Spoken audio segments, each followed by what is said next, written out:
Welcome to Marilakshmi Reddy Institute of Technology and Management. We are in video lecture series of signals and systems. In Unit 2, Fourier series and Fourier transform. We are in lecture 18, Introduction to Hilbert transform. So what is Hilbert transform? So till now we have seen transformation techniques, Fourier series and Fourier transform, where they will be converted from time domain to frequency domain. But in this Hilbert transform, it is not like that. So there is no transformation from one domain to another domain, but the phase of the frequency spectral components will be shifted by plus or minus 90 degrees. That is, when the phase angle of all the positive frequency spectral components of a given signal are shifted by minus 90 degrees, and phase angles of all negative frequencies spectral components are shifted by plus 90 degrees. Okay. The resulting function of time is called the Hilbert transform of the signal. So in general we can say Hilbert transform is nothing but convolution of x of t, the given signal, with 1 by pi t term. So the amplitude spectrum of the signal is unchanged by Hilbert transform operation. That's what the amplitude spectrum will be as it is, like modulus of x of t will be modulus of x of t itself. Only phase spectrum will be having a change. So Hilbert transform differs from other transform techniques like Fourier transform, Laplace transform, discrete time Fourier transform and Z transform. Okay, in the sense that Hilbert transform, a signal does not bring about a change of domain.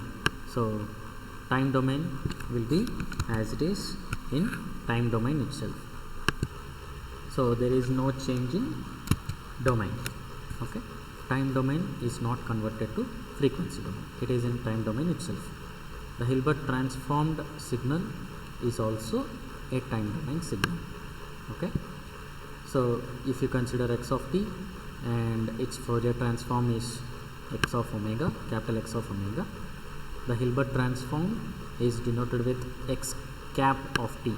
This is x cap of t of a signal x of t is obtained by convolving x of t with a term 1 by pi t.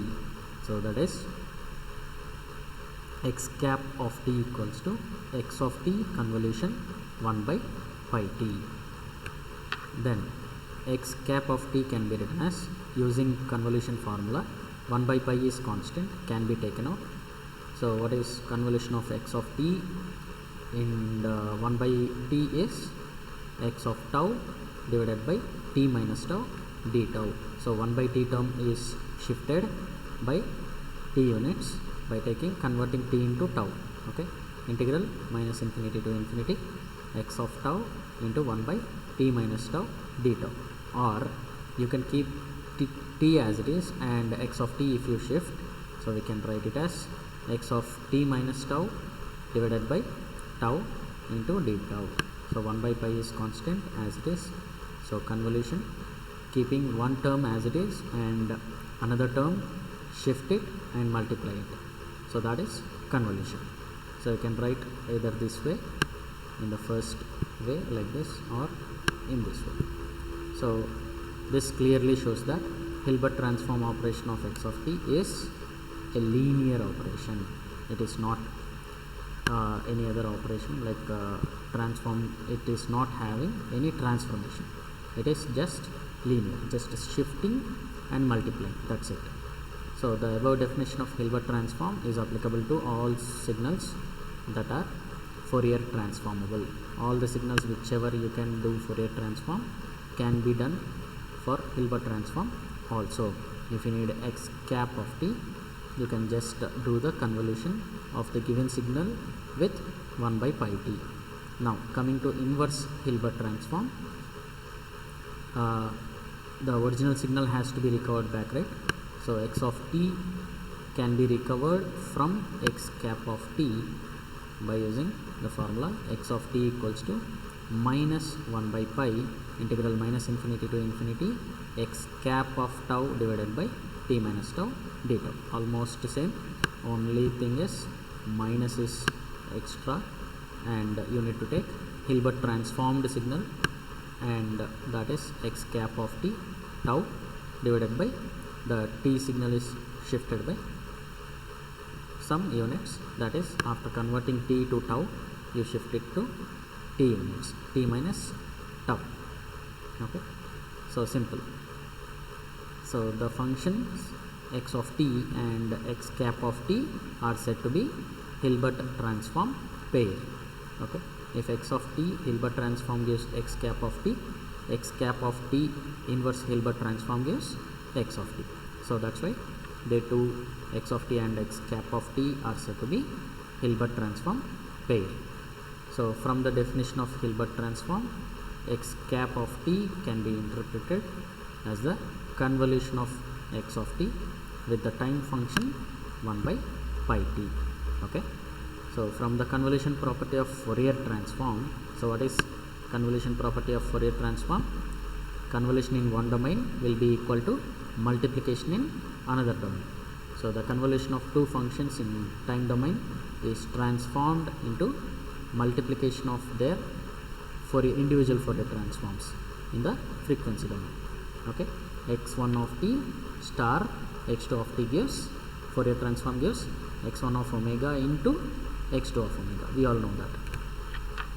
So for the time function 1 by pi t, if you consider Fourier transform of this 1 by pi t function, you will be getting minus j into signum of omega. Okay, minus j into signum of omega. So actually j pi into signum of omega for 1 by t term. Okay, so if you take pi to the LHS, it becomes 1 by pi t. So where SGN of omega is signum function in frequency domain, SGN of omega, omega represents frequency domain. So SGN of omega is mathematically represented as SGN of omega equals to 1 for omega greater than 0 and minus 1 for omega less than 0. And the Fourier transform pair 1 by pi t Fourier transform gives minus j SGN of omega is obtained by applying duality property. Duality property of Fourier transform, t, if you change it with capital X, okay, x of t if it is time domain signal, if you take capital X, that is duality property. Okay, so if you take SGN of t, okay, if you take SGN of t, Fourier transform gives 2 by j omega. Okay, so SGN of t Fourier transform signum function Fourier transform gives 2 by j omega. And now the Fourier transform x cap of omega of x cap of t is given by x cap of t is Hilbert transformed signal. So Hilbert transformed signal is SGN of omega. So this is the Hilbert transformed signal, right? So that signal Fourier transform will be x cap of omega. Okay, x cap of omega is given by minus j signum of omega into x of omega, minus j signum of omega into x of omega, where x cap of omega is minus j into x of omega for omega greater than 0, because for omega greater than 0 SGN of omega is plus 1. Okay, and it will be plus j into x of omega for omega less than 0. So for omega less than 0, when you substitute SGN of omega is minus 1, so minus j into minus 1 is plus j into x of omega. So this equation states that given a signal x of t, we may obtain its Hilbert transform x cap of t by passing x of t through a linear two-port device whose transfer function is minus j into signum of omega. This is simply a multiplication factor you have to consider, right? So that's why it is called linear device. And if the transfer function is minus j into signum of omega, you will be getting x cap of t from x of t. So since x cap of omega is the spectrum of x cap of t, Hilbert transformed signal Fourier transform is x cap of omega, and x of omega is the spectrum of x of t. This device may be considered as one that produces a phase shift of minus 90 degrees for all positive frequencies of the input signal and plus 90 degrees for all negative frequencies as shown in the figure. Okay, you can see here what is the phase shift: plus 90 degrees for negative values of omega. For omega less than 0, plus 90 degrees, and for omega greater than 0, minus 90 degrees. Okay, there is a phase shift, but the magnitude spectrum will not be changed. It will be 1 as it is. Okay, and if this is the 1 by pi t term, okay, in convolution with x of t gives x cap of t. Okay, this is convolution property. So in this, the first figure is nothing but Hilbert transformer, second figure is magnitude response, and third figure is phase response. Okay, amplitudes of all frequency components in the signal are unaffected by transmission through the device.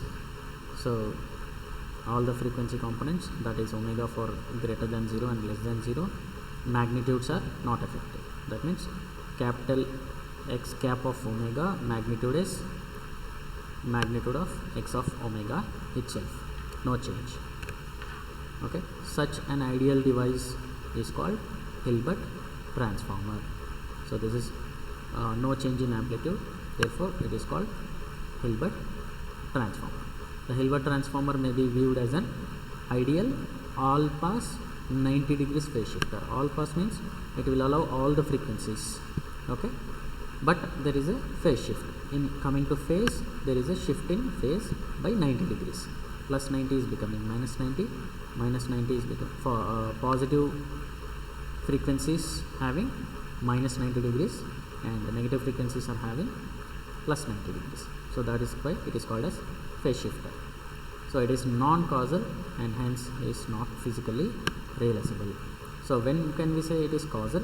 If the whole signal is present only on the right side, but here the signal is present on the left side also. That's why it is called as non-causal and hence it is not physically realizable. So next we will see properties of Hilbert transform. So there are 4 different properties of Hilbert transform. So we shall see one by one, only in time domain, but no change in domain. It won't convert to frequency domain. So Hilbert transform does not change the domain of the signal. So it will be in time domain only. Okay, Hilbert transform does not alter the amplitude spectrum. We have seen it won't change the amplitude spectrum. There is a change in only phase spectrum. Only the phase is changed. And a signal x of t and its Hilbert transform x cap of t have the same amplitude spectrum. So x of t spectrum is x of omega, and that amplitude spectrum and x cap of t amplitude spectrum will be same.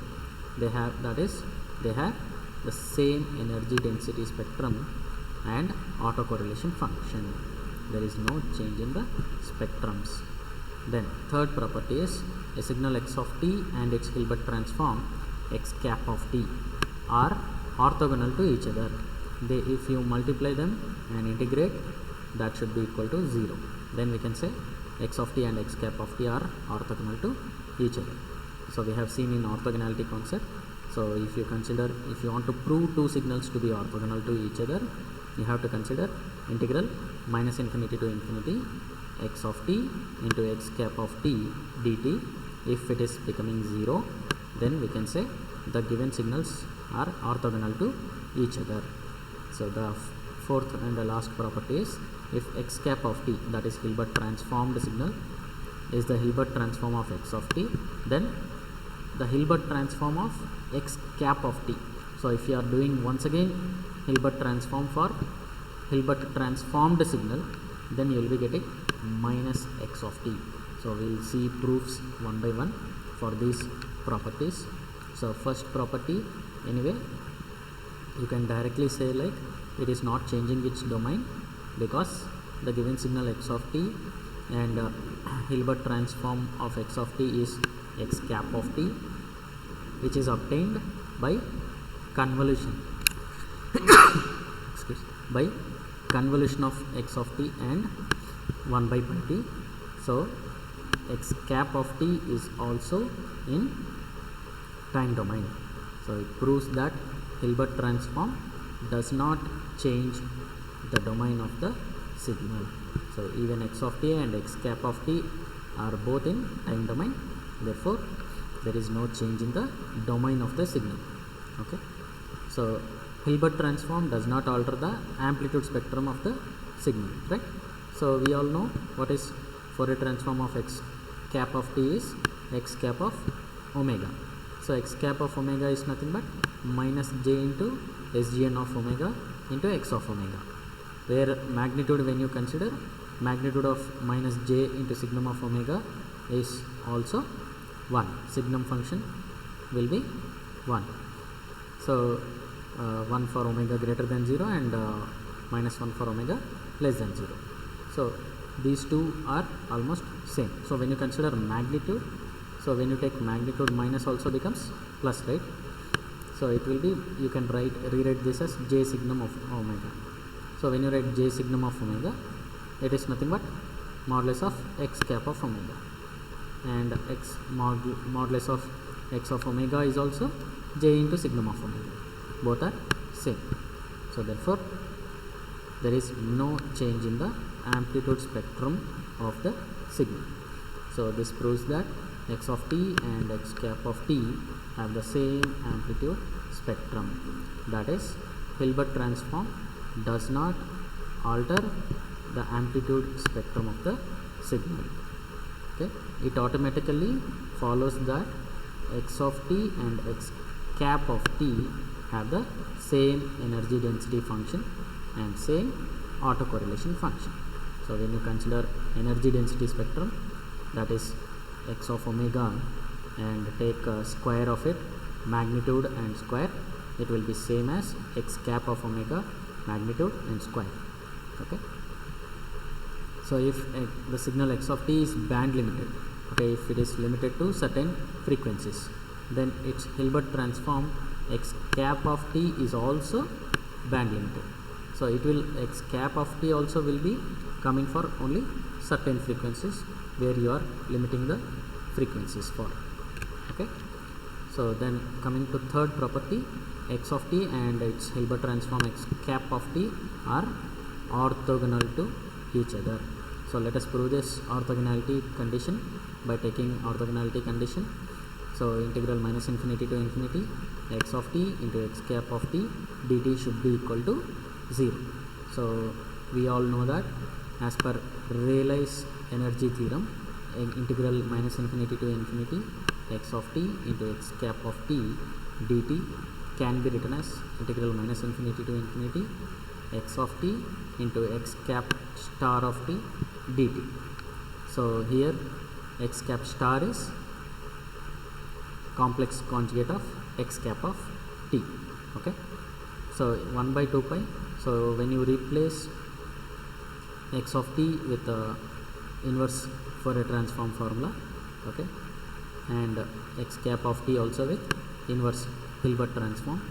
So 1 by 2 pi integral minus infinity to infinity x of omega and x cap star of omega d omega, and 1 by 2 pi integral minus infinity to infinity x of omega into magnitude of what is x cap of omega, j into signum of omega, j into signum of omega into x cap star of omega d omega, and when you take j out, j into 1 by 2 pi integral minus infinity to infinity sgn of omega into what is this x of omega into x star of omega. Okay, since magnitude of x of omega and x cap of omega are same, you can rewrite this as x of omega, magnitude of x of omega into magnitude of x star of omega. So x star of omega into x of omega is modulus of x of omega square d omega. Okay, so this magnitude of x of omega square is an even function, and signum of omega is an odd function. Okay, why signum of omega is an odd function? Because it is having exactly reverse of the signals on left side as well as right side. Signum will have -1 on the left and +1 on the right. So that's why this is called odd signal. And modulus of x of omega square, whenever you have square, that function is nothing but even function. So odd into even becomes odd, right? Minus into plus is minus. So minus means odd. Odd function integration over one interval will be always 0. Okay, so this integration is becomes odd function over any interval. Odd function integration will be area will be always 0. Okay, so the RHS is becoming 0. Therefore integral minus infinity to infinity x of t x cap of t dt is 0. When you prove this condition, we can say x of t and x cap of t are orthogonal to each other over the entire interval minus infinity to plus infinity. So what is the fourth property? If x cap of t is the Hilbert transform of x of t, and if you consider Hilbert transform of x cap of t, you will be getting minus x of t. So for this we will do the proof. So Hilbert transform in transform of a signal x of t is equivalent to passing the signal x of t through a linear device with a transfer function equal to minus j sin j into signum of omega. We have already discussed this. So a double Hilbert transform, that means this obtained Hilbert transform should be once again doing the Hilbert transform. So double Hilbert transform is therefore equivalent to passing x of t through a cascade of two such devices. Okay, two such devices, minus j signum of omega and minus j signum of omega, 2 times. So the overall transfer function of a device will be minus j signum of omega whole square. So what is minus j whole square? J square. J square is minus 1. Minus 1 into signum of omega whole square. So what is signum of omega? It will be minus 1 or plus 1. So if you take minus 1 or plus 1, minus 1 whole square is also 1 and plus 1 whole square is also 1. So you can substitute 1 for that. Therefore minus 1 into 1 is minus 1 for all the frequencies. Whatever might be the frequency, you will be getting minus j into signum of omega whole square as 1. So the final answer is minus 1. Okay, so that's why we can say minus into x of t will be the answer of Hilbert transformed signal. Okay, if you do Hilbert transform of x of t, again x cap of t, you will be getting minus x of t, just minus 1 you will be getting extra. Okay, and then we'll go to applications of Hilbert transform. This Hilbert transform finds so many applications in the areas of signal processing, analysis and synthesis of signals. So where we will do analysis and synthesis of signals, in even VLSI industry also we will be doing analysis and synthesis of signals. Okay, design of filters in communications, we have to reduce the noise. So since it is a linear device, we can use it in filters. So some of the important applications are to realize phase selectivity in the generation of single sideband modulation systems. So single sideband modulation we will be learning in analog communication. Okay, so where you need to send only one sideband information, and that sideband phase you can select it by using Hilbert transform. And to represent band pass signals, so if you want to pass only few frequencies when you are transmitting a signal from one place to another place, If you want to transmit only few frequencies, then we can use this Hilbert transform. Okay, to relate the gain and phase characteristics of a linear communication channels, very important, linear communication channels. So since the given signal and Hilbert transform technique is also linear, so you can use this Hilbert transform to relate the gain and phase characteristics of linear communication channels and filters of minimum phase type. Okay, so these are the applications, and the Hilbert transform of the product of low pass signal and very high pass signal. Okay, if you multiply two signals which are one low pass signal and one very high pass signal is equal to the product of the low pass signal as it is with the Hilbert transform of high pass signal. So low pass signal will be as it is, and you will be taking high pass signal for a transform. When you multiply them, that is equivalent to Hilbert transform of low pass signal and one high pass signal. Okay, like this. So if x of t is a low pass signal and y of t is a very high pass signal, if the spectra of x of t and y of t are not overlapping, then x of t into y of t Hilbert transform. Hilbert transform means you should draw the cap equals to x of t, low pass signal will be as it is, into y of t Hilbert transformed signal multiplication, y of t cap, x of t into y of t cap. Okay, so that's about Hilbert transform, and if you have any queries, you can mail me at kvskumar29@mlratm.ac.in. Thank you.